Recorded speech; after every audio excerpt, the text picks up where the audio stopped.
ইসলামে এমন অনেক আমলের কথা বলা হয়েছে যা মানুষকে জান্নাতে প্রবেশ করানোর জন্য যথেষ্ট হতে পারে, কিন্তু এমন একটি আমল আছে যা নিয়মিত করলে আল্লাহর জান্নাত পাবেই ইনশাআল্লাহ। আজকের আলোচনায় সেই আমলের কথাগুলি আমি আপনাদের সামনে বলবো। 1 নম্বর, তাওহীদ বা আল্লাহ একত্ববাদ বিশ্বাস। জান্নাতে প্রবেশের মূল চাবিকাঠি হলো আল্লাহর একত্ববাদী বিশ্বাস স্থাপন করা এবং তার সাথে কাউকে শরীক না করা।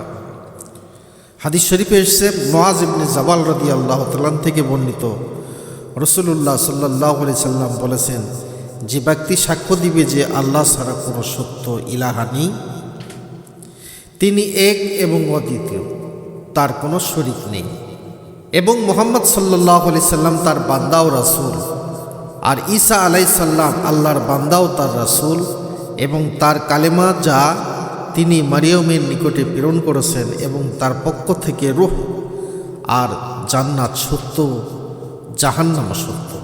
আল্লাহ তাকে তার আমল যাই হোক না কেন জান্নাতে প্রবেশ করাবেন। 2 নম্বর, ফরজ নামাজ আদায় করা। সময় মতো 5 ওয়াক্ত নামাজ আদায় করা জান্নাত লাভের অন্যতম উপায়। হাদিস শরীফে রাসূলুল্লাহ সাল্লাল্লাহু আলাইহি ওয়াসাল্লাম বলেছেন,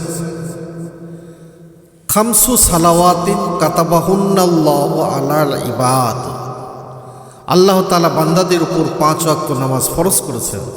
যে ব্যক্তি এই নামাজগুলো যথাযথভাবে আদায় করবে এবং অবহেলাবশত তাতে কোনো ত্রুটি করবে না, তার জন্য আল্লাহর কাছে প্রতিশ্রুতি রয়েছে যে তিনি তাকে জান্নাতে প্রবেশ করাবেন।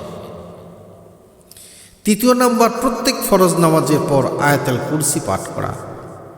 রাসূল পাক সাল্লাল্লাহু আলাইহি ওয়াসাল্লাম বলেছেন, মান কারা আয়াতুল কুরসি দুবারা কুল্লি সালাতিন মাকতুবাতিন লাম ইয়ামনাহু মিন দুখুলিল জান্নাতি ইল্লা আন ইয়ামাউত। যে ব্যক্তি প্রত্যেক ফরজ নামাজের পর আয়াতুল কুরসি পাঠ করবে, তার স্থান হবে আল্লাহর জান্নাতে, সে জান্নাতে প্রবেশ করবে। মৃত্যু ছাড়া আর কোনো বাধা বেহেশতে যেতে থাকবে না ইনশাআল্লাহ।